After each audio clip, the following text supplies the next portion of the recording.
Hello,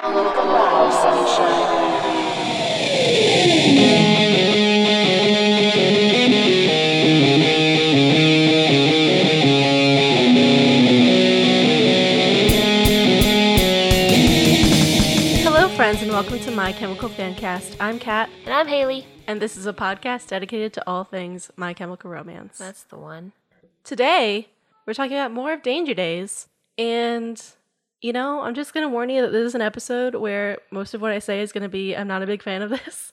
Yeah. This is my least favorite part of this album. I realized while making these notes is like, I really don't like this part of the album. It's kind of a negative episode, but it has some bright spots. I at least have some things. It has some, I mean, I'm not going to shit on everything. Like, there are some parts of it that I like, some parts of some songs that I kind of enjoy.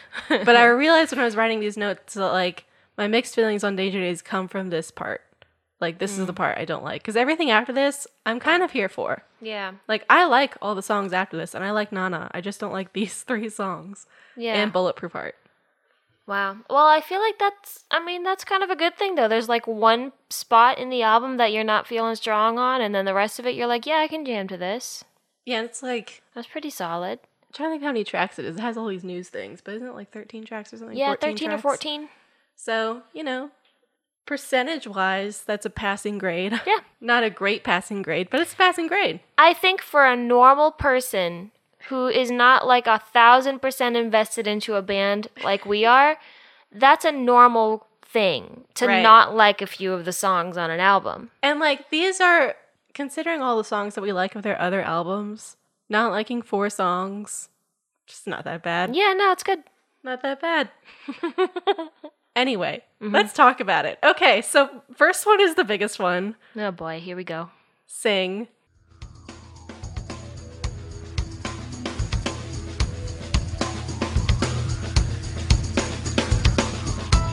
Sing it out, boy, you've got to see what tomorrow brings. Sing it out. Listen, I knew this was coming from day one. It's not my favorite. I love the motion that you just did. Just very gently placing your hands on the table and patting it. It is not my favorite. That's all we got to say. Moving on. Planetary Go. I'm trying to be diplomatic, okay? Because, like, this is my least favorite MCR song. Okay, yeah. Of all the songs. All Yeah. the interludes, all the conventional weapons, all the demos. This is, like, my bottom of the list Right. song out of, like, 75 songs. Right, yeah. So it's not my favorite. No, I was doing my notes and I was like, yeah, I mean, it's not one of my favorites, but I normally skip it, but I don't hate it. I hate it. And then I was going through the song and I was like, the more I dissect this song, the more I dislike it. Fuck diplomatic. I fucking hate this song. No, Here's why I people hate this come here song. for the facts. This is what they want. Here's why I hate this song. Because I just don't agree with this song. Listen, okay. I don't agree with where this song comes from. Because, like, I think this is a song that was written, you know, quote unquote, for the fans, for the kids. Like, it was written to be inspirational out of guilt, maybe. Out of because guilt? of Black Parade. Wow. You know, I do think this was written out of guilt. I think it was like, you know, we tried to be inspirational in like a backdoor kind of way with our Black Parade album, and it didn't work out. So like, fuck it, we're going very direct and straight to your face with this song, and it doesn't work for me, and I have a lot of reasons why it doesn't work for me, but I don't want to dominate this. So You will get into it, I'm sure. They've said before in interviews that like it wasn't their intention going into writing Danger Days to, you know, they weren't intending to do a 180 from the Black Parade. They were visually intending to do a 180 from the Black Parade, but you know, song-wise and lyric-wise, they weren't intending to. But that's definitely what they did with this song, and it's not in the best way. No, it is not. It is not. The lyrics are basically just like, speak your mind no matter what other people say. Don't let the man keep you down. There are no lyrics to this song. This song has no lyrics. Yeah, it's kind of repetitive. Besides the bridge. That's it. Yeah. That's the only part of the song that says anything. It's kind of like a repetitive fuck corporation, be yourself, speak up thing. Like, the bridge is interesting, though, because he mentions the dead scene and Generation Nothing, which I think are really interesting lyrics coming from Gerard, given what we know about his relationship with the quote-unquote scene. Yeah, and the bridge, I do like the bridge, just how it sounds. Like, the bridge is a bop in and of itself. But yeah, Generation Nothing but a dance scene, like, it's weird to put that in this song because it sounds like you're talking about kids or something.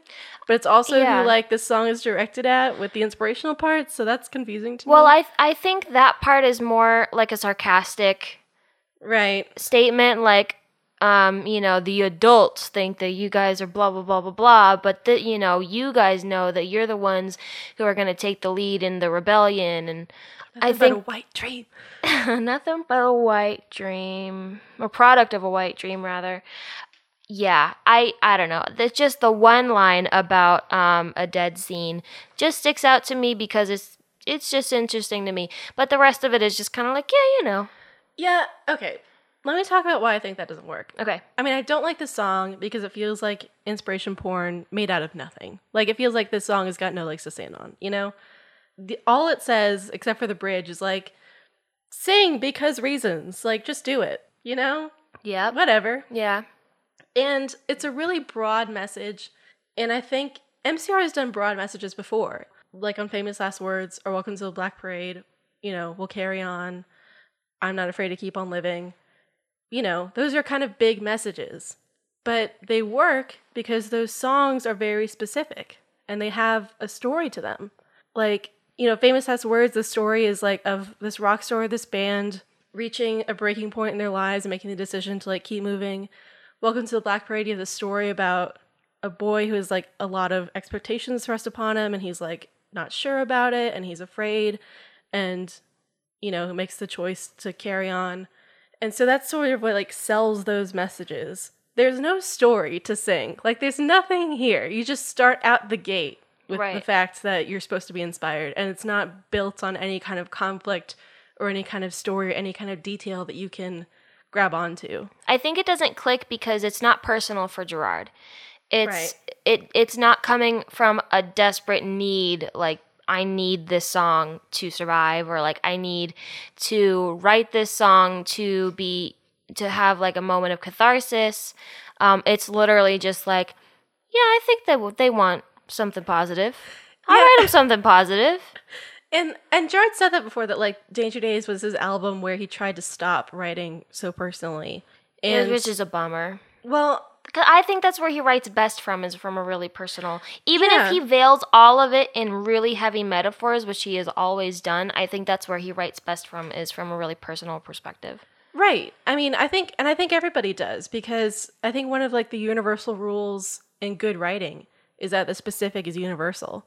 And the universal means nothing. If you just make a broad statement without it being based on anything, it doesn't mean anything. Right. But details are what people gravitate towards. Mm-hmm. Because even if there's something that they haven't experienced, like I haven't experienced the life of Famous Last Words of like being a rock star and all the lights and the shadows, like I haven't lived that life. But when you convey it to me artistically, like I can feel that, and then I get the message of this chorus. But it's just not here in saying, like, there's no attempt. There's no attempt. It's just... There's no attempt. So difficult. Wow. And there's a couple of, like, contradictory things in here. He probably did it on purpose, but, I don't know. I'm just going to point them out because it's what we're talking about, and we're talking about the lyrics, so here we go. He says, so the song is called Sing.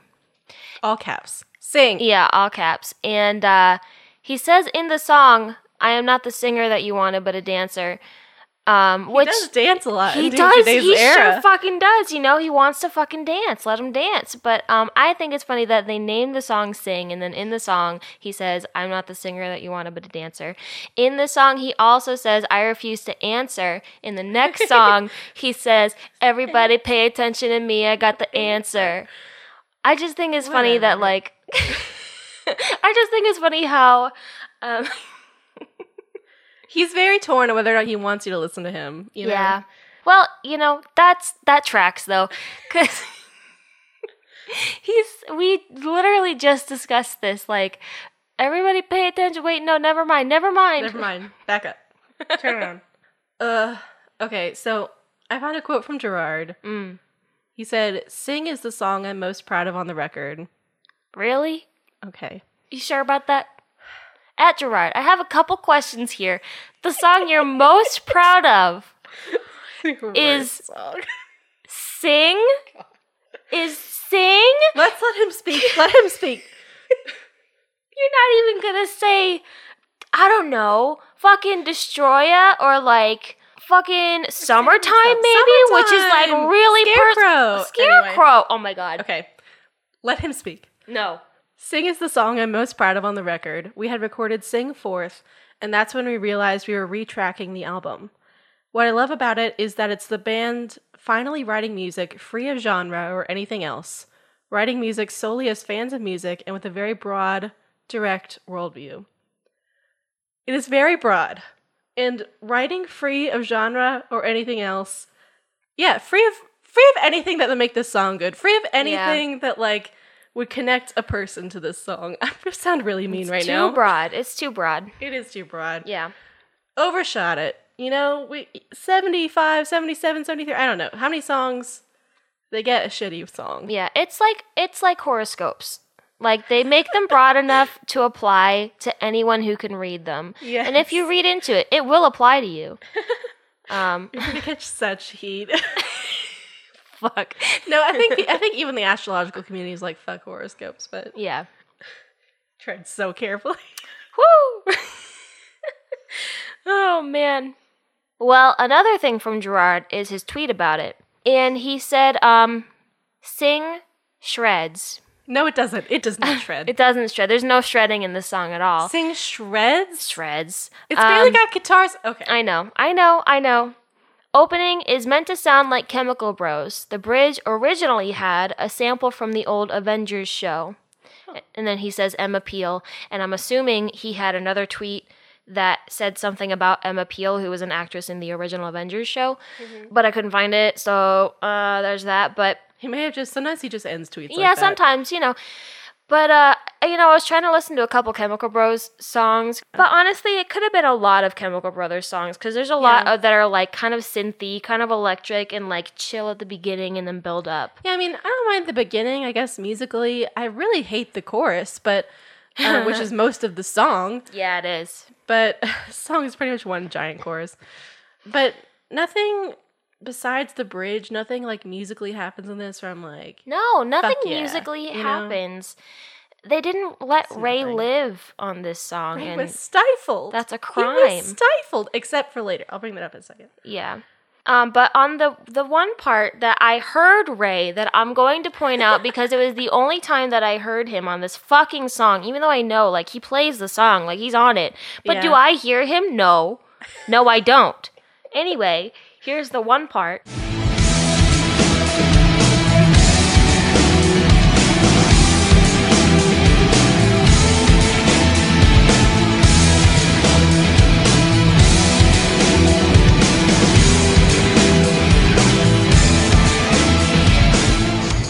That's it. That's the only fucking part that I hear Ray Toro. It's on the bridge. It's the best part of the song. It's the best part of the song. He doesn't even do a lot. No, he doesn't. He ascends chromatically, and that's it. He's just picking a note by note with a vibrato. Yeah. I don't care that he doesn't do a lot. I don't it's care. the best part of the song. Ray But that Toro is makes sad. it the best part. Like, anything he does is the best part of the song. But in this part especially, because it's the only fucking part he does. Yeah. Wow. Yeah. It's not very good. Anyway, Keep Running is mentioned again. Second time that we've heard this. First one was Course at the end of the Nana video. A shame that it's wasted on this song. I know, but We're so mean. there's a lot of running in the Danger Days world. I feel like I would be dead pretty early on because there's too much gotta running run. for me. I mean, you can, get a car, but yeah, we die. Yeah, no, I would die. And you have to be in the desert and the heat No, like all the time. fuck no. So there's one part on the isolated vocals that I picked out. Gerard sounds very clean cut on the vocals here as well. The like really like subtle auto-tune. Too clean, right? Too clean. Too clean. It's too clean for Gerard. It Just sounds picking like on everything. I know. It sounds like subtle auto-tune. And, it probably is. But it also sounds like if you were really trying to be precise with your vocals, this is probably what you would sound like. like really trying. Raise your voice every single time they try and shut your mouth. Sing it for the boys, sing it for the girls. Every time that you lose it, sing it for the world. That's all I'll play because I know that it's painful for That's you. egregious. That's honestly egregious. I know. I don't know why that hits me so much more than any of the others. Like, it's not a crime to use autotune. It's just No, not, absolutely but it not. sounds bad here. It doesn't sound good. I know. Anyway. If you can notice it, it's too much. I know. It's too much. Except for the one part on Jet Set Life. Would I like to learn your name when holding on? I hope you do the same, oh sugar. Right. The one part. I'll excuse it. So the instrumental is not striking. No. But- I literally wrote nothing about the instrumental. God. Like, there's nothing here. Mostly what I wrote is that I think that they kept it simple to let the lyrics speak on their own because it's literally like they want it to be all about the lyrics. Unfortunate. The lyrics were not strong enough. I get that, but it's also like the instrumental is the most obvious Pachelbel canon chord progression they've pretty much ever used, and we've talked about this before. Like they've used this before multiple times, I forget what but- the song was, but yeah. but it can be used in a creative way that, you know, you can notice that, like, yeah, this is the same chord progression, but they're doing it in a different way.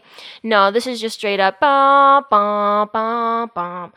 It's just a lot for me. Well, Yeah, I don't like this song. that's so okay. Moving on from the actual song, so we don't have to diss on it anymore. I'm moving on to the Glenn Beck nonsense. Okay, yes. What the fuck happened? So, Jesus, Glenn Beck tried to make this a thing? yeah, he really did. Unsuccessfully? He so tried. Like, and I don't think he knew what his own point was. Because if you No. watch that segment, It doesn't have he a doesn't point. really say anything, but he's just like, bad? Question mark? Maybe. Exclamation point. Yeah, so he was talking about, so the song was used on Glee, Which apparently he fucking loves, but also yeah, hates. he also was He's like, it's an incredible show, and But also it's a- horrifying. it's a horror show. They don't have any. So what I am really Everyone's having confused sex with about. each other. Oh my god, what I'm really confused about here is that he said this show exemplifies all the values that I have, you know, for myself, and I love all of this blah blah blah, all the messages. But they have no values. They all sleep with it. Like, what are you It saying? doesn't make any sense. It's funny because, like, I mean, I obviously never watched the Glenn Beck show, but No. I found it so funny the way he tried to set it up like a Mr. Rogers show. Like, he's got like a, you know, he's like sitting casually. And Yeah. I remember he's just got a sweater, just a blazer open up, but he's got like a television next to him. I don't know. Mm-hmm. Just look like a home family show. Yeah. And it's the fucking worst.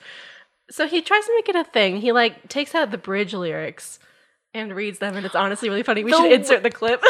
I was literally. Cleaned up, corporation progress dying in the process, children that can talk about it living in the railways, people moving sideways. Sell it to your last days. Buy yourself the motivation generation. Nothing. Nothing but a dead scene. Product of a white dream. The way he reads it is just so dramatic. Clean up corporation. Progress. Dying in the process. Children that can talk about it. Living on the railways. Boxcar Kids. Should you not read Boxcar Kids? Yeah. He's too much. He's drama for me. And like, He's too much. so his whole thing was that he said it was propaganda for what he did not specify. He just said generally propaganda, Propaganda. and that it went against his values, which he also did not specify. Yeah. And like, I don't know what his values are. I don't Like, know, because man. the only thing that bridge is against is like, you know, it's anti-capitalist. Yes. It's anti-corporate. And I guess those could be his values. So So I had this. So basically, Glee is unimportant. The whole thing that he has about Glee, whatever. His main issue is this. And it will go by most people, and they'll say, oh, it's no big deal. Pay attention to the lyrics. This is Sing by Chemical Romance. And I love it. I love it. But listen to the lyrics. This is propaganda, and it's an anthem. It's an anthem saying, join us. How can you and I possibly win against that? How can you and I possibly win against What that? is the battle? What are you I don't know. fighting? I don't What know. is it? Here's what I think happened. He got to the white dream part and thought it was a racist, a racial comment. Sure, but and he was he like, knew he couldn't they're play it off against like the that. whites, which is not what that line is about, but also sure. Wow. Okay, so Glenn Beck is whatever. Gerard's response, though, I really wish I live for Gerard's responses to media backlash. He's very sassy. He's so funny. So here we go. He put this up, I think, on the website. He said, and I quote, I think the word Glenn Beck was looking for was subversion, not propaganda, because I don't know what it would possibly be considered propaganda for. Truth, sentiment, and I can't tell what he's angrier about. The fact that it's how I feel about the persistent sterilization of our culture, or the fact that it's on network television for everyone to hear. And railways? Is it 1863? Seen any children living on these lately instead of the internet? I'm actually shocked that no fact-checking was done on the lyrics. I mean, Fox is a major news channel covering factual topics in an unbiased and intelligent... Whoops. Oh, wait. To quote the man himself, you don't have to live by the standards that society has set. I couldn't agree more. First of all, I love when the conservatives come for the emos and try and create, just nonsense. it was a weird time. Cannot convey how weird of a time it was. First of all, you deserve to be angry about this song, but not for these reasons. Yeah. Be angry about this song because it's a bad song. Not because it's propaganda for a thing, I guess. I don't know. Also, I would like to tell you what the other bandmates wrote. They responded in tweets. Ray's tweet was very tame. He just said mission accomplished.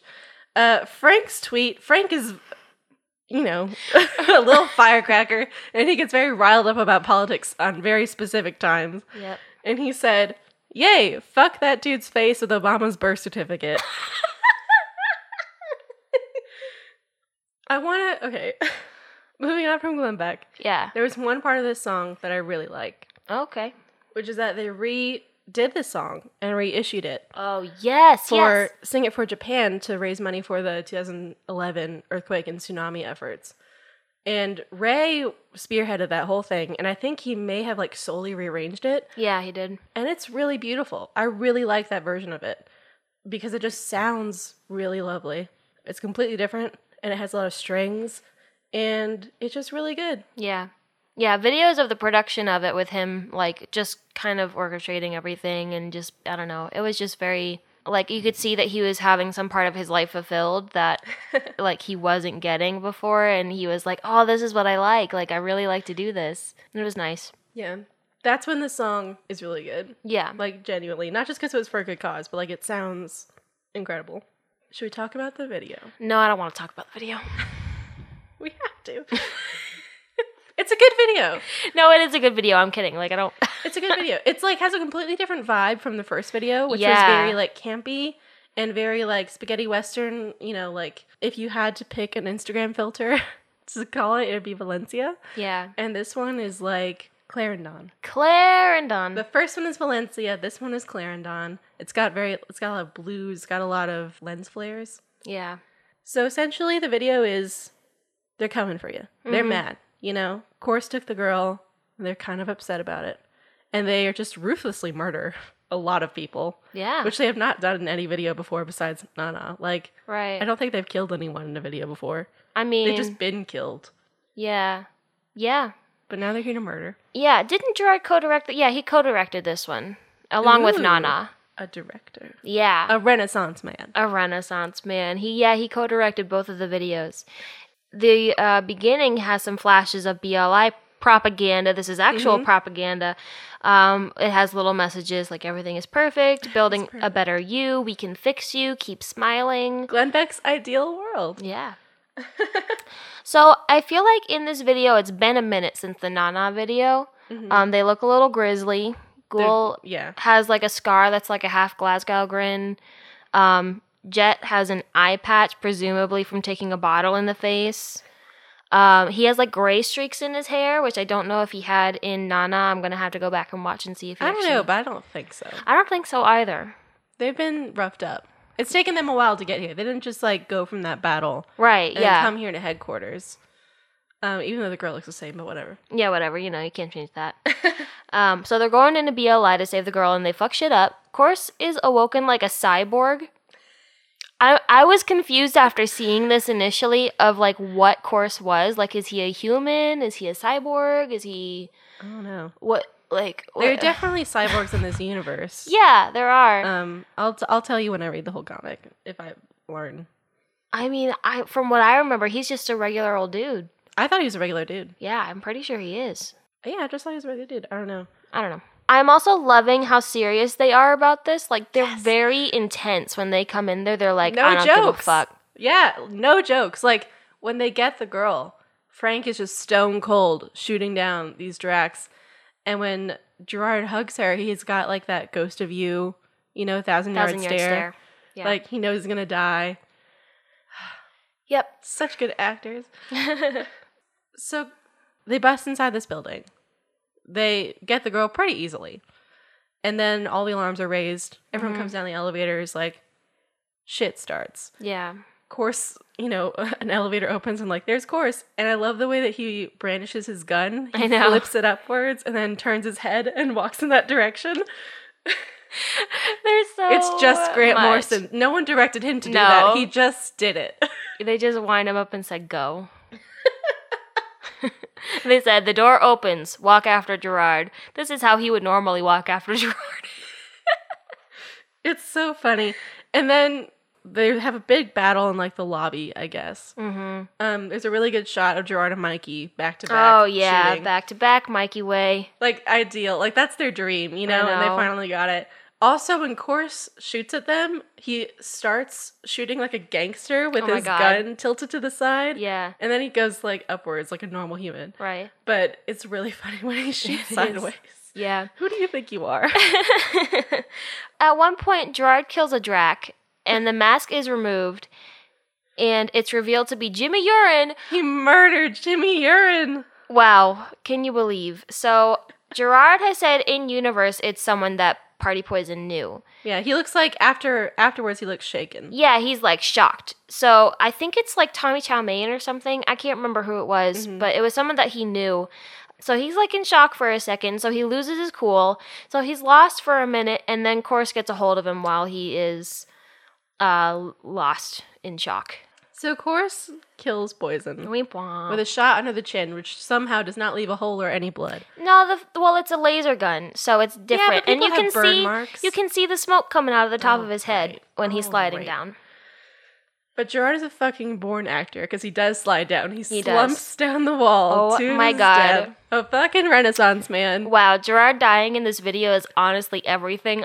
He's so good. It's better than anyone else at dying. Like, Yeah. because Mikey dies right after him, and Mikey is fine, but like he doesn't die as well as Gerard dies. I think because Gerard had the setup for a more dramatic moment, and he had a wall behind him And he also to has the use. drama in him. He has the drama within his heart. He knew how he wanted to die. Yeah, he knew how he wanted it to look. He said, I want it to look this way. I want it to look very sad. And he did that shit. He sure did. He's so good at dying. Wow. So Cobra sees this, and he loses his mind. Doesn't take it well. No, he doesn't. He actually gets a shot in at Course, and he hits his leg. But Course immediately turns around and guns him down. So Yeah. down goes Mikey He Way. just flops. Bye, Mikey. Okay, the next part is the saddest part. Oh The my part where God. I honestly cried a little bit whenever I saw the video because I'm a fucking wimp. But okay, so Mikey's gone. Gerard's gone. Frank and Ray run towards the doors with the girl. And Ray and the girl get out. But then Ray turns back and Frank is locking the doors behind them. And I'm sobbing. He like Ray looks back and like Frank doesn't say, like, he just shuts them. He just reaches out and shuts them and just accepts his fate. And then he locks it, turns around, and starts shooting. And he gets shot in the shoulder, but he keeps going. Mm-hmm. He's like fucking Boromir here. He's like, Yeah. I'm gonna take shots until I can't stand anymore. Yeah, he gets shot a couple times. And then he, like, finally goes down, hits his knees and goes down. And then the camera turns to Ray. And even though Frank tried so hard, Yeah. Ray does not escape. He No. gets shot through some shots through the window and dies on top of the Trans Am. Yeah. It's very emotional. Yeah. And I love the shot of the girl trying to go back for Frank. Where he's just closing the doors and then Jet realizes and he's like, "Oh shit, no, we don't have time. We got to go." So there's he grabs a moment the girl. of a wordless exchange. Yeah, there's an understanding there, okay, this is how it's going to be. I think they go in there knowing that they're going to die. Oh yeah. So they've accepted it. There were 4 guys going into the headquarters. They were never going to make that alive. No way. So, Ray's like, "Okay, well, this is it, I guess." So he grabs the girl. He's like, "We can't go back for him." Brings her out to the Trans Am to maybe get away. He's so close. He's so close. He's literally on the car. And then he dies. He dies. And then the van pulls up and Surprise van. DJ Hot Chimp, who is Grant Morrison's wife, Kristen, Show Pony, and Dr. D are there, and they pull the girl into the van and they drive away with people shooting at them. And the lady, News-A-Go-Go, I think that's her name. Okay, I've got a question. Yes. Because I thought she was the director, but I thought also, and I can't tell between fanfic and reality anymore, of whether or not she was the director and also News-A-Go-Go because she was a plant. I think that's real life because I have also heard that she's an inside agent and that she's playing for both sides. Because I don't think she gets shot in this video. They have her wield the katana, but then I think that's the last we see of her. Right, yeah, she looks like she's getting ready to fight, but they don't ever show her fighting. And then in the behind the scenes of making Sing, Gerard says, "Wait till the next video when you see this used more," and he's holding the katana, so maybe he meant for her to have a spot in whatever third video they're going to do. Right. Probably. Or maybe he's just referring to when this video came out, but we didn't see the katana used. I don't know. Yeah, I don't know. Questions. So, yeah, long story short, it's a kick-ass video and it's a lot of fun. So fun, except it's really sad. Except it is really sad. Frank's sacrifice. And then they show Gerard in the body bag and it's being zipped up. That's good. It is good, but it's also sad, but it's good. Do you have anything else to say on Sing? We were really mean to this song. I'm sorry if you like this song. It does deserve it a little bit. I just don't agree with the sentiment, But everyone has different favorites. I think this was a single, right? Yeah. That's it was also unfortunate. It was one of the biggest songs off the album. I mean, a lot of people like it. If people don't like it, it wouldn't be big, but we don't get it. But you do you. Mm-hmm. Next song is Planetary Go.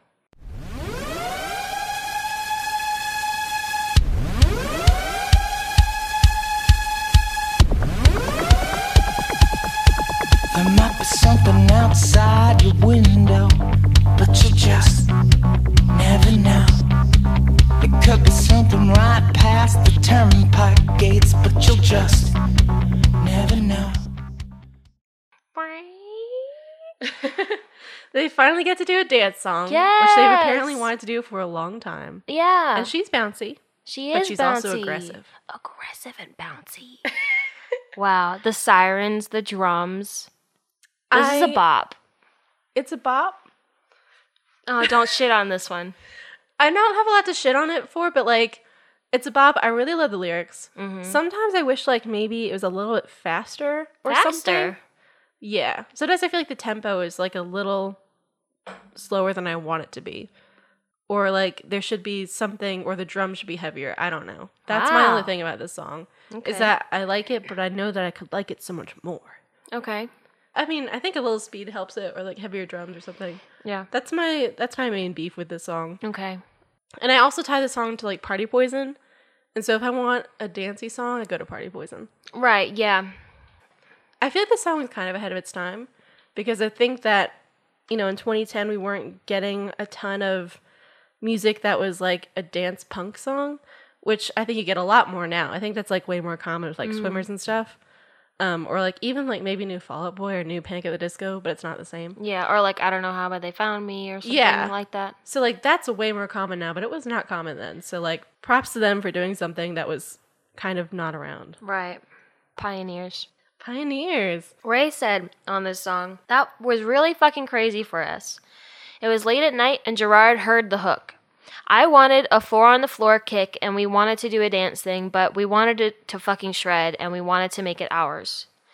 That song is the epitome of not having any rules. That's one of the songs where you think, fuck it, who cares? And as long as you make it great and it comes from the right place, then it's going to be awesome. That was the song where we thought, let's really go for it. Fuck it, let's use keyboards because they're really aggressive. They can be louder than guitars could imagine being. They had a strobe light. Oh my God, the studio fucking when strobe they were light. recording this. Frank was like, please stop. And Ray's like, you cannot contain me. He's like bouncing. And then when they were done, Frank said that they burned it to a CD, got in a car, and just drove really fast, which is adorable. Yeah, that's cute. Yeah, and Gerard said, we were like, wow, we made a fucking dance song, but it's a dance song with a vendetta.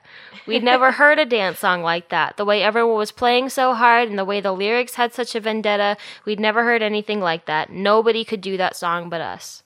The song has a lot of synth in it, but I really like the guitars in it also. Like, there's synth keyboards and there's also like synth guitars, and when you see like Frank and Ray play it in their guitar lesson thing, it's really cool. Yeah. It just weaves very well. They layered very well. They were once again inspired by the Stones' Painted Black. Ray said, Mikey, Gerard, and I were listening to the Stones and we noticed how their songs are very repetitive, but one guitar is playing throughout.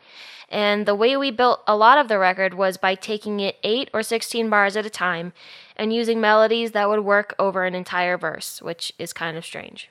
It's interesting that he points that out, because they do that, don't they? And it's different than other records. Like, a lot of these songs on this record have like one riff that like plays for everything. And that happened in other records too, but it was rarer. Right, like most of the things that they did before, and they've pointed this out multiple times, is that they have first verse is one thing and then the second verse is a totally different thing. Mm-hmm. Like, they don't really repeat stuff. Interesting. Lyrically, I think the song is awesome. Bold claims, man. Bold claims. We'll get to the bold claims in a second. First of all, they're outside your fucking window. They are here. But you'll just never know. They are here to dance. Whether you like it or not, they will dance at you. They will dance at you. Imagine My Chemical Romance aggressively dancing at you. If my velocity starts to make you sweat, then just don't let go. I don't even know what it means, but I love it. What a great line. Yeah. So good.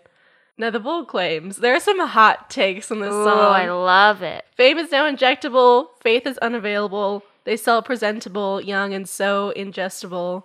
Sterile and collectible. Safe and I can't stand it. Wow, what a rock star. Woo! So, Gerard has said, and he said a couple of things on this album were his favorite lyrics, so I don't know, like, what is the truth? Is the truth. But he said, fame is now injectable was one of his favorite lyrics. Mm-hmm. He said, that was a big one for me. That was what I had been wanting to say. I wanted the lyrics to be direct, but I couldn't find my voice on that first attempt. I wanted them to be these slogans that you could put on a billboard or you could say as a pirate radio DJ. It's funny because all of the slogans are very interchangeable between the corporation, the DJ, and the gangs. They're all using the same verbiage and language, yet it means something different depending on who's using it. I'm also saying faith is unavailable as well. I feel like that's kind of the world we live in right now. Fame is injectable, but faith is unavailable to us. He is a rock star. Yeah. He notices that society sucks, and he wants to tell you that he's noticed. He's aware. He doesn't like it. Oh, man. Also, okay, this is a letter. My word is the Beretta. The sound of my vendetta against the ones who planned it. Wow, a rock star. My word is the Beretta. I can't. Yeah. Beretta is an Italian gun company as well, and their logo, they use that. They basically took the logo from Beretta and made it into, like, I think what they used for most of Danger Days for their logo with those 3 circles with the arrows pointing up. Mm-hmm. Yeah. Yeah. Yeah. They're good lines. Like, yeah. Sometimes they're a little bit funny. He's just like, fuck society. Yeah. Because. Just because. It's like, well, it's different than like a song that's like, fuck this racist society or this sexist society. Fuck this society that I don't like because it is the way that it is. We live in a society. We live in a society. But it's a good, I'm not knocking the song. No, it's a good not at song. all. And if you don't like something and want to make a song about it, go ahead. Like, that's not Yeah. do it. But sometimes it's a little funny. I think it's because Gerard is so outrageous in his lyrics. He says, I'm unbelievable. I'm undefeatable. And he's so normal in real life. Yeah. Like, what? Which is the way to be. Like, you want to be an outrageous artist and a normal human. Otherwise, you're a disaster. Right. It's funny. No, he's really landed on thick here. Yes. He brings out the That's diva. what I was looking for. Laying it on thick. Mm-hmm. Side note, this was also a song that they released individual tracks for and wanted people to mix it. I think it was like for a contest or something, or it could have just been for fun. I don't really remember. But people came up with some really cool stuff, like the mix that's just Planetary with bass. Goes hard as fuck. It does. The mixes that I like sometimes on YouTube, which are like kind of a guilty pleasure, is when people mix a song, but as heard from like in the bathroom of a party. Oh my god, I love I want to hear this one mixed as if you're in the bathroom at a party. Yeah. Like muffled through a wall. Right. Those are great. So this gives us a really unique chance to listen to some of the individual working parts of the song, like the synth.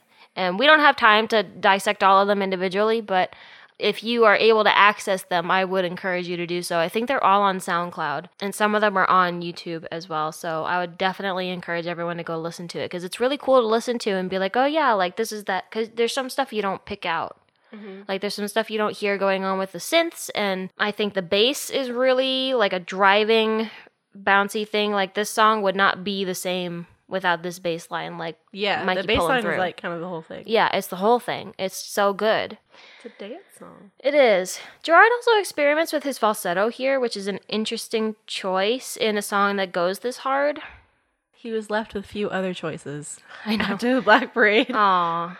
He's also saying something here. Never go home. Are we still having fun? Are you holding the gun? Take the money and run. We'll never go home. I got nothing to lose. You got nothing to say. And we'll leave it today. We'll never go home.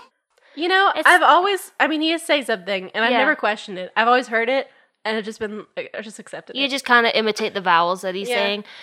That's valid, but it sounds like away from me or something like that. I think that is what I thought it always was. Okay. Yeah. Like, definitely the away part.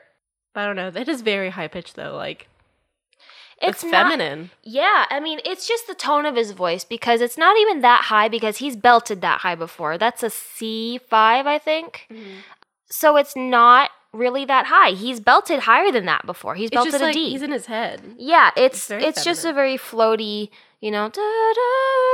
It's very floaty, soft, easy to do kind of thing, which is much less taxing on your voice. Yeah, and I think he's used like head voice before, especially in like new music, and it sounds different than that. I think just because that was very perfect, Yeah. And I think it's a cool choice to give this song a little bit of dynamic shift, because if a song goes 100% the whole way through, then you're like, oh my god, it's like exhausting. But it's still good. But this gives it a little bit of that dynamic shift that I think it needed, that brings it back a little bit and gives it that soft part. Yeah, there's still a party going on up front, but somebody's floating in the back. And the song does have moments where it's a party song, but then they do like that bridge, which is the party has paused for a second, which is different from how that song would be written now, I think. But it's kind of cool. It's kind of like, we're doing a party song, but also fuck this party song. I have a clip in here, and I don't remember what it is. All I have is LMAO next to it, so I don't remember what it is. We're going to find out together. I think I better go now. I think I better go now. I think I better go now. Go. I think I better go now. I think I better go now. I think I better go now. I think I better go now. I think I better go now. I think I better go now. Go home. I love that you can hear in this part, aside from the fact that he's been is he's just getting into it, but you can hear his foot stomping in it too. He's like, I love when I hear that slamming. There was like a revenge song where I heard that, and I was like, fuck yeah. Yeah, get into it, Gerard. You're in it. I found an Al Columbia reference. The line from Al Columbia is, the day it stops being fun is the day I take the money and run. Essentially, it's what MCR did. Yeah. Wow, wow, wow, wow. Gerard was on that stage at Bamboozle looking at the ocean. Oh, man, He don't said, bring it up. It's not fun anymore. And And he said he heard a little voice. It was out Columbia. Wow, maybe we need to kill out Columbia. Maybe.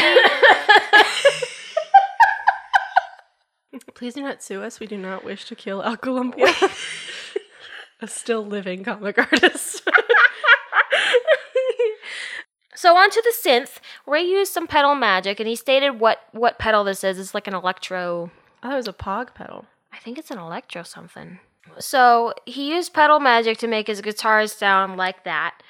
And I mentioned about Mikey's bass line being really driving, and it carries the bounce feel. I think this part in particular...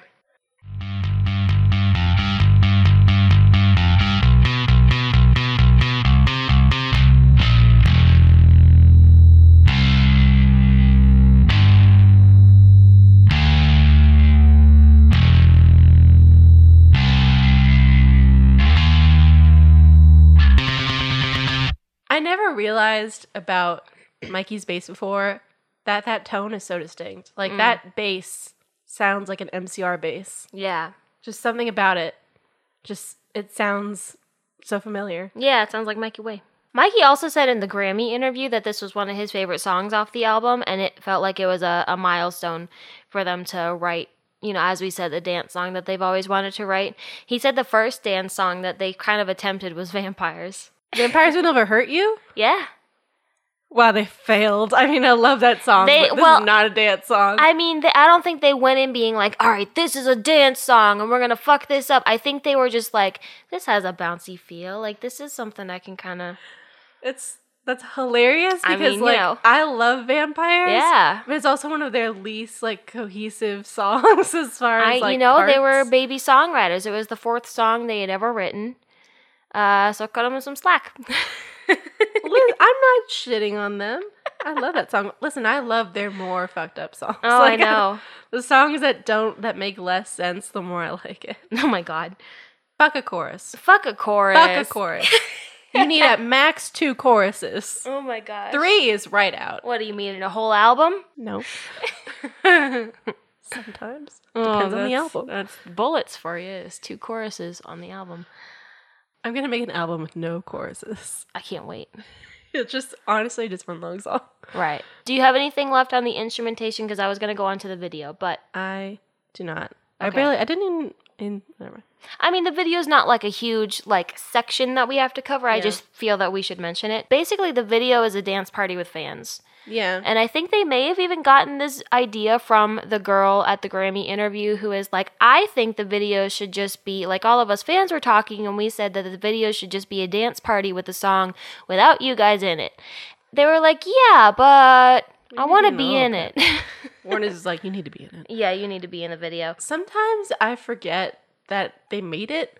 And I just think, and I look at it and think it's a compilation of live. Right. Yeah, because films. it's basically just a live performance. Yeah. Of it with the audio, the recorded audio playing over it. But then there was a picture of a girl who was there, and I remember that picture whenever I forget that it's an actual video.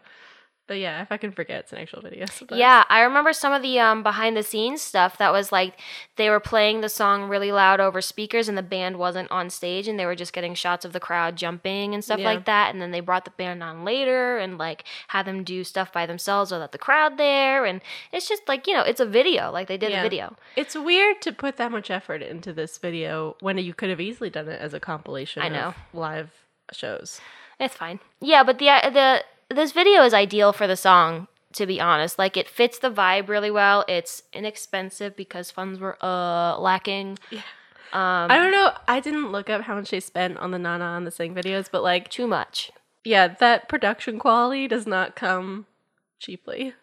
We've raved about the details and how it looks, so distinct from the other ones, and how there's clearly a lot of effort put in. They got a fucking car, yeah. The shit costs money. And they also were still reeling in debt from scrapping an entire album and having to redo it. Yeah. They were not rolling in the riches here. No. They spent a lot of money on production of multiple things, which is why a third video didn't get made. Warner's was like, we gave you a lot.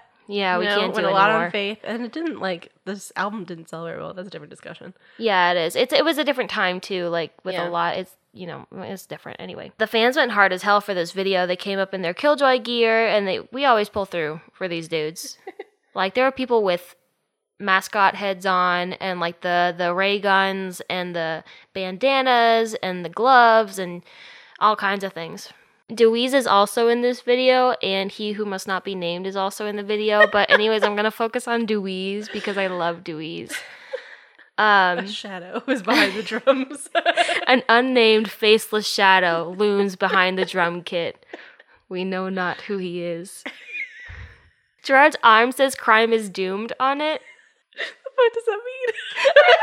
No, I don't know. Crime is doomed. Crime is doomed. We can't do crime. Can't do crime. Oh my god. Also, all of Danger Days is just be gay, do crime. Be gay, do crime. That's all it is. Yeah. Didn't need to release the comic book or anything. Just like a pamphlet says be gay, do crime. Yeah. That's all you need. So that's that on that. The only hope for me is you.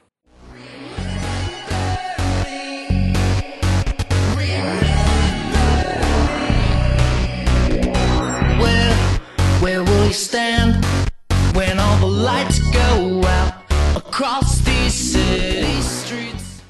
So this is a reworked conventional weapons song, and I think you can tell. I think it sounds like Bulletproof Heart, a little bit paint by numbers. That is my take. I'm gonna be honest, I don't have a ton to say on this song. Kind of like, meh, you know?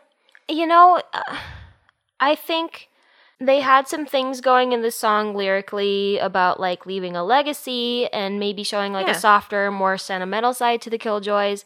Yeah. I don't think it's like super deep though. I just think it's kind of a nice softer song where they experiment a lot with different sounds that are kind of ethereal, and with some like vocal experimentation and that kind of thing. And it's it's nice. I just obviously I don't think it's their best, but I don't hate it. Like I'll listen to it. As you may guess, I'm not a giant fan of the chorus. Though I do think that they really sell the last chorus after the bridge. But yeah, I'm like, I'm not a giant fan of the song. I don't hate it like I hate saying, but like, I feel about it kind of the same way I feel about Bulletproof Heart. I do love Gerard's harmonies on the last part and Ray's like shredding.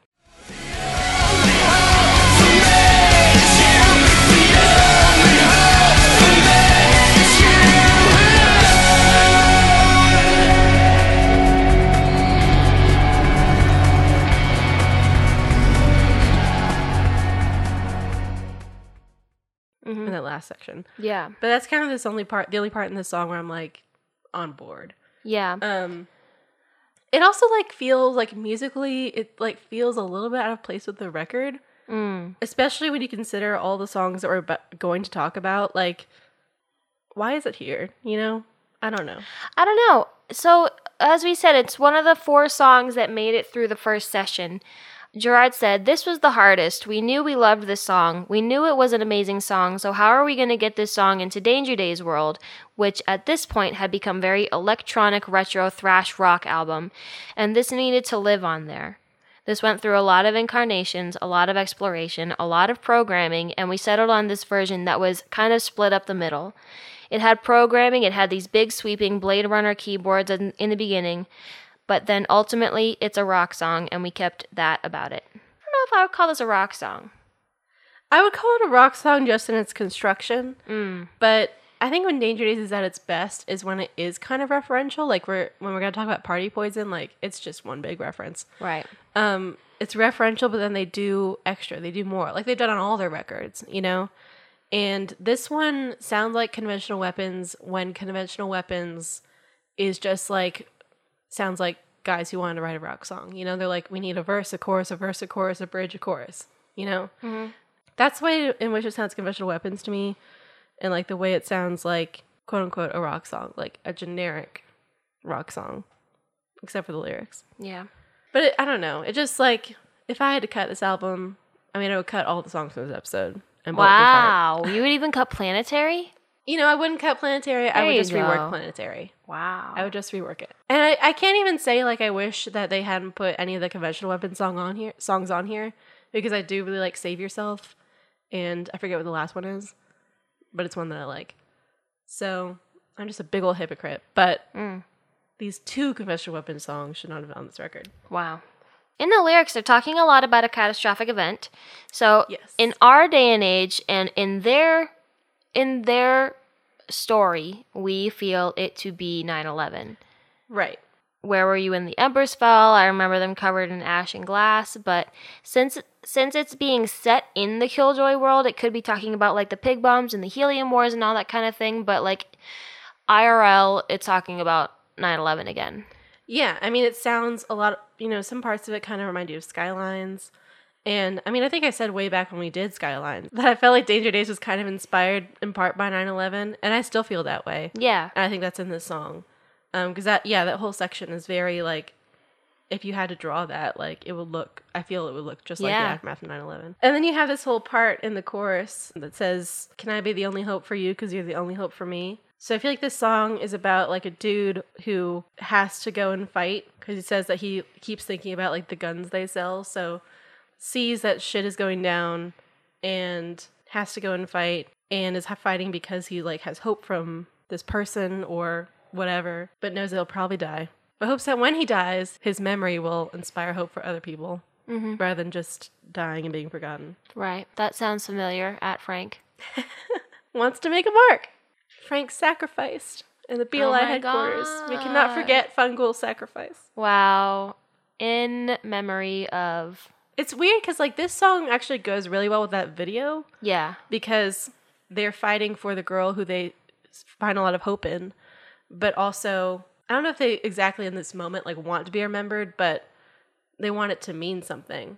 I mean, they wanted their whole anti-BLI existence to mean something and to be hope for other people to inspire them to do the same. I think this was supposed to be the 3rd video, wasn't it? I'm pretty sure it was. I don't remember which one was supposed to be the 3rd video. Pretty sure this was the But this one, like, makes sense with the Sing video. Yeah. Sing also kind of makes sense because it's, again, about hope, but yeah, I get not that. as much lyrically as this song.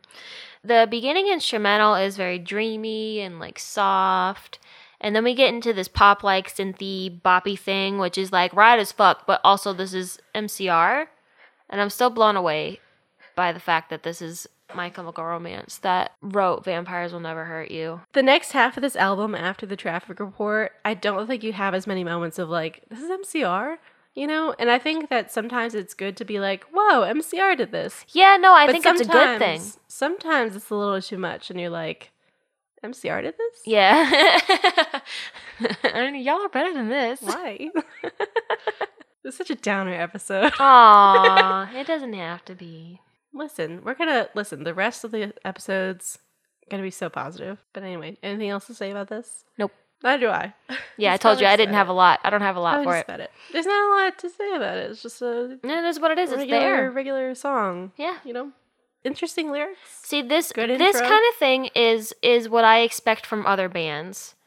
And this is why people don't make podcasts about other bands, is because there's nothing to dissect. My mom asked me when we were done if we would like do a podcast on other bands, and I was like, besides talking about like solo albums and stuff, I was like, it'd have to be a band that we had content to talk about. And like, there aren't that. Maybe it's my ignorance of not being that into other bands. Right. I've never been into another band as into MCR. So maybe it's just ignorance on our part. But I feel like it's kind of difficult to find those bands. I don't know. I just feel like if, you take a random rock band, I'm not going to name any because just any fucking random rock band. And of course they have a story about like how they became a band, and they have, meaning behind their songs, and they have inner workings of the band that I'm sure the heavy, hardcore fans know about. But it's just like, I don't know, it doesn't have the same impact. And it's like you hear a song like this that any other band could have done, and you're like, I mean, it's a song. It's a song.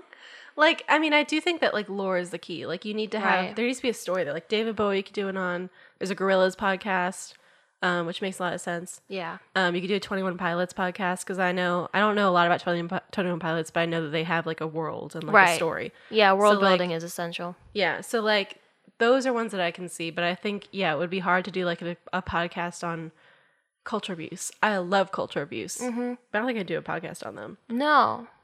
Besides like an episode, 2 episodes for each album or something. Right, yeah. I don't know. But if you can, you do it. Yeah, no, if you can fucking do it better, like... We can't do a podcast We without can't lore. do it. You do it. You do it. I love when people... we've had a couple people email us about, like, oh, man, I want to start a podcast about this, or how do I start a podcast, or... Or people who want to make other MCR podcasts. Yeah, like, make another go MCR for it. podcast. Like, you're not, stealing our thunder. Like, do it. Do it. If there are things that we're not doing that you would like to hear, make the art you want to see. Yeah. Or like the Static podcast. Yeah, that's fucking rad as fuck. I think now is when we'll insert Jen's fanecdote. Yeah. And that's kind of long, so maybe that'll be our only fanecdote. Yes, we will do Jen's fanecdote. So, hello, Jen, here we go. Hello, Jen, thank you for joining us. Hi, I'm super stoked to be here. So am I. I'm stoked that you're here. Jen is one of our $15 patrons, and that's why she is able to come on live and share her fanecdote with us, which is fantastic, and I can't wait to hear it. I have not heard it yet. So it took me a while to think up what I wanted to say, because conceptualizing all the ways that MCR have led me to be who I am today, it's kind of like conceptualizing the universe. So this is about as short as I can make it. Okay. Tracing back the exact moment I got into MCR is super difficult, because it feels like it was centuries ago, but it was definitely 2006. And in 2006 I was 11. I grew up in a devastatingly small town. Like, the nearest mall is an hour away. I didn't go to a Starbucks, a Chipotle, a Target, or eat sushi until I was in 18 and in college. Like, that small. And the radio stations are similarly limited. They can be explained pretty easily. Top 40, country, and the oldies. So that's why I didn't find Green Day or MCR, or Green Day for that matter, until they broke the charts. And MCR and Green Day kind of go neck and neck for a while until I hit my later teens. And then MCR started to outpace Green Day and how much they meant to me. But that's also why they had an immense pull on me, was because I came from a small town. But I heard the Black Parade, or Welcome to the Black Parade, on the radio, and I thought, I like that. I want more of that. And thank God I'm young enough to have easy access to the internet, even though it was on the family computer. Oh my gosh, the family computer. Yeah. So I Googled and I obsessed, as only 11-year-olds can. I mean, I printed pictures to put in my locker and on my binders. I found fan fiction. I memorized lyrics and wrote them on my page divisors. I watched years of interviews. I rocketed off the bus every day to catch the last 15 minutes of Sirs on Fuse. I dressed up as Frank for more than one Halloween. And one time, I walked out of my Spanish class in a really pissy mood, and I muttered, "Merci pour le venin" to my 6th grade Spanish teacher, because I thought she was a bitch. Oh my god. But that's the same kid who, I would watch the I'm Not Okay video, and then once, the band scene started happening, I would hide them behind other tabs, because Gerard legitimately scared me. Same kid, right? Yeah. But, here's a bulleted list of the big ways that they changed my life. My interest in MCR led me to mcarmy.net, not .com, where I met my lifelong, if distant, friends. And I founded a group there called the Nurses, whose responsibility it was to quickly respond to and give invested help to users who posted in the forum called the First Aid Tent. And the First Aid Tent was where people posted about depression and life struggles and their bad days. I wish I could tell my 12-year-old self how cool that was, because I eventually went to college for psychology, because I knew I wanted to help people like I had in the First Aid Tent. So that was one thing. And then in addition to being from a small town, I'm also from a horribly broken family. So abusive alcoholic dad, manipulative aunts, drunk brother, poverty, the works. And when I was in middle school, I'd finally developed enough to start processing my traumatic childhood experiences. So between MCR and Green Day, I found constant rock solid coping mechanisms. I used to get into fights. I was obsessed with proving that no boys could beat me. I was just super angry. So as I got older and used music to cope, I managed to control my anger just enough not to hurt other people. And that's when I broke the cycle of terribleness in my family. So, like, it's huge to me what this music means. Yeah. It's, like, insane. Yeah, no, I think a lot of people share that story, too. Yeah.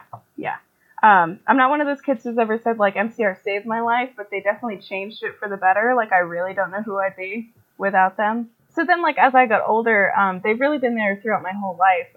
You know, when I was a preteen, I started to understand, like, how economics work in your life and, like, how, you know, my family's super poor. So how that would affect me for the rest of my life. I realized that around 11, like I said, I had anger issues from, like, 11 to 14. Then I was like, how do you be a happy person? And that's when Danger Days was released. So it was, like, super coincidental and perfect. So that was around 14. And then 2 high school breakups at 14 and 17.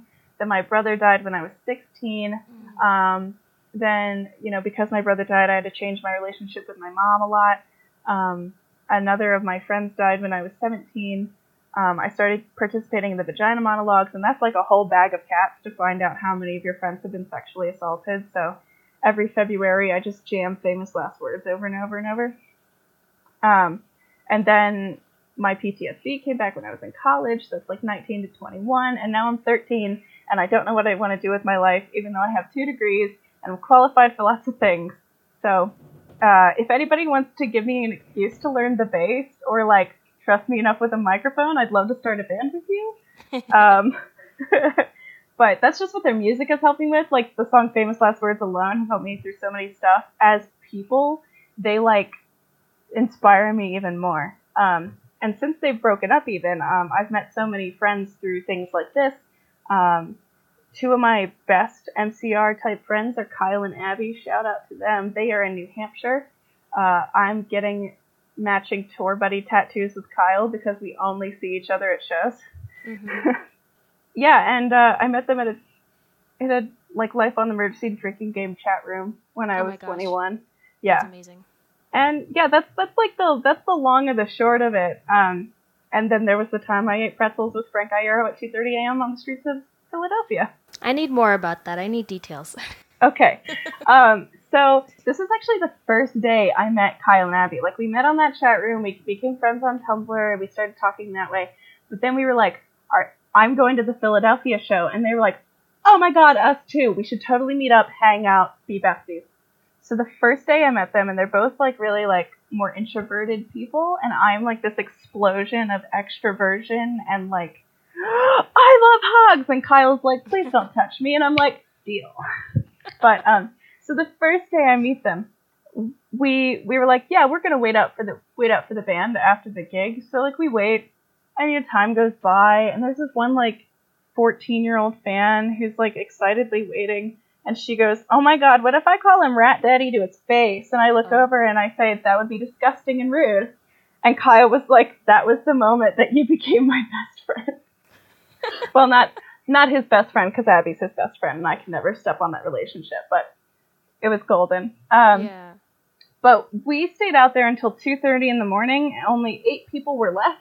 I sent a tweet to Frank saying something like, hey, there's still some of us waiting. Let us know if we should just go home. Like, it's fine either way. You don't have to come see us. Just let us know. And I went to get my car so I could offer, like, warmth to people. And after about 10 minutes in the car with Abby, a little tiny blue car pulled up in front of mine, and little Francesca himself popped out. And I was like, oh, shit. So then Evan, Matt, and Alex were soon to follow, and so were Dave Haas and the Mermaids. We hadn't seen them leave the venue, but apparently they'd been out for a long time. They went out to, like, visit people and have dinner. And as they all, like, came towards us, Dave Haas has his arms full of these, like, paper bags, and he's like, do you guys want a pretzel? And I was like, yes. So he hands me an entire pretzel. And Philadelphia pretzels are shaped like windows, like little crosses in the middle. Okay. They're really weird. But they were really good. They were soft and warm. This is also the night that I told Evan that his hair looks great longer. And so I'm going to take responsibility for Frank showing up at all. And responsibility for, like, the 2 feet of hair that he's rocking right now. Right, yeah, no, it's luscious. It's like...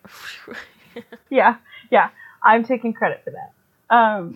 But yeah, like, so Dave Haas just delivers, 10 pretzels, and we're eating them with Frank, and we took this, like, really grainy selfie by the light on the venue, and it's like 2:45 at this point. And we're just eating pretzels and trying not to cry. Wow, what an experience. That's amazing. Yeah. So I'm super jealous.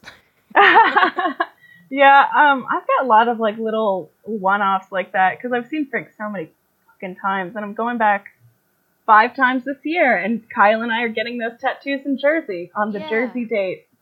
Oh, cool. Are you going to Warped Tour in June? No, we were avoiding Warped Tour. We were waiting for like just a Jersey date. So we're going to Asbury Park on the 28th. I see. Okay. That's cool. Yeah, Kat and I, whenever we travel, we usually end up getting tattoos while we're, out and about traveling, so. Yeah, I have to resist the urge every time. I want to get tattooed in like a lot of major cities. I'm always open to tour friends though, so if anybody listening is going to DC, Baltimore, Pittsburgh, Philadelphia, or the June 28th Asbury Park date, you should find me. My name is Jen. My jacket says, "Hey, punk." Easy to spot. Yes, go find Jen. Go be friends. Oh my gosh. Be podcast friends. Give me more reasons to love this band, please. I clearly don't have enough already. I feel that. Yeah, well, thank you so much for sharing. Yeah, I hope that was, like, entertaining. It's a lot. I just tried to, like, cram a lot. No, I get it's hard to condense, this band that means so much to people and is such a big part of people's lives into, like, a sound bite, It kind of can't be. Yeah, and I've got, like, 50 or more quotes by them written down just to keep me company through my life. Yeah. Yeah, like, "Hey girls, you're beautiful." Mm-hmm. That one's good. Yeah, for sure. Yeah, that's a keeper. All right, well, thank you so much for coming on. It's been a joy talking to you, and I look forward to speaking with you again sometime. Oh, yes, please. You guys are worth all of my 15 doll hairs. Oh my gosh, you're crazy. Every single one. Yeah, no, thank you so much. We seriously could not do this without patron supporters. It's like, I'm blown away every time someone decides to, support us in that way. It's amazing. I hear ya. All right, we'll talk to you next time. Bye. Great, done. Yay, welcome back. That was Jen's anecdote. I haven't put it in. I don't know what it sounds like when we transition to the rest of the episode, but here we are. Yeah, Jen was a lot of fun to talk to. We talked a bit longer than that as well. And yeah, she's a great person. So she's a lot of fun. Thank you, Jen. Yeah, thank you, Jen. In that vein, let's thank patrons. Because Jen is a patron, which is why any of this has happened. Mm-hmm. We have a Patreon. It's at patreon.com/chemicalfancast. If you pledge $2 or more a month, you can get your name in this list I'm about to read. And thank you to everyone on this list for helping us make this podcast, because we really could not do it without you. Truly. You have no idea. So thank you to Tim Malpass, Vienna Langton, Gabby Dauber, The Boy Phantom, my mom, Tara Lamantia. Also, happy Mother's Day. Hey. Or day after Mother's Day. No, she's a patron. Happy Mother's Day. Yeah. Jareth McGregor, Katie Kelly, Melissa Contreras, Phil Grant, Imra Johnson, Caitlin Carnes, Anne-Louise Mullen, Kayla Williams, Dominic Ray, Dental Records Music News, Liz Roswell, Bertha Villa, Jen Schillenberg, Vanessa Zermeno, Brianna Tong, Aileen Aguirre, Cassie Witt, Patricia Ignacio, and Jenna Dove. Thank you so much. Yes. For all your pledges. And if you would like to be a patron, just go to that link that I said before. Mm-hmm. It's time for your most feared part. What song have you been listening to this week? I picked one this week. I was ready for it. I got to the end of my notes. I said, what am I missing? Oh, shit. So I have chosen Daydream Believer by the Monkees.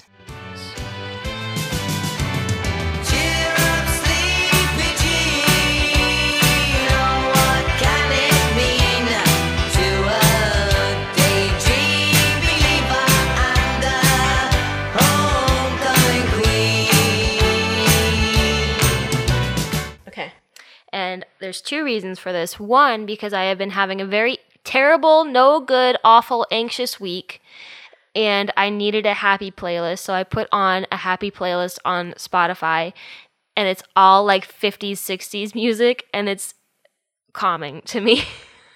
I made a playlist that's called Songs for Good Days. There's like 4 songs on it. Oh my God. I have very high standards for the songs I can get into that playlist. Wow. Second reason is because throwback to the time Gerard and Worm were playing Dead by Daylight, and Gerard was playing. So Dead by Daylight is a video game where you can play as a serial killer of your choice, like Freddy Krueger or Jason or whatever the fuck, and you can get into a group and like be in an arena kind of and kill people. Yeah. And they can be your friends or they can be just random players, but the players have to hide and survive and get out of the arena, and then you have to go around and kill them.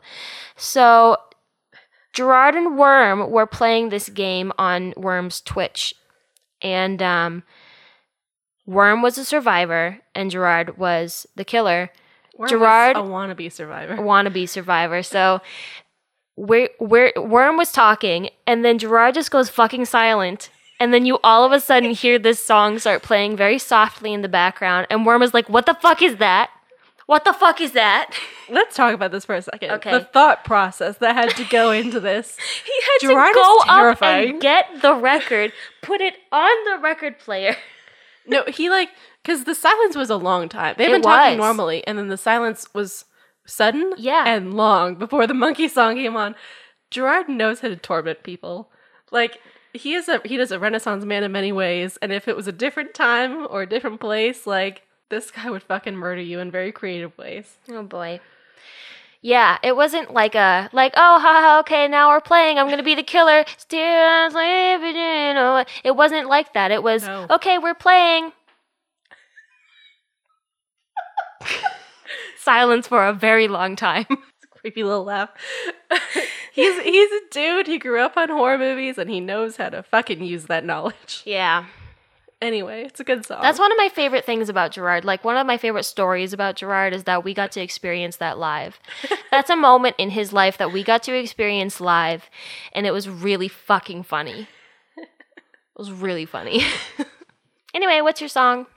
My song is by Laura Jane Grace and the Devouring Mothers, to the surprise of no one. There she is. And it's called The Friendship Song. No, I don't have many friends.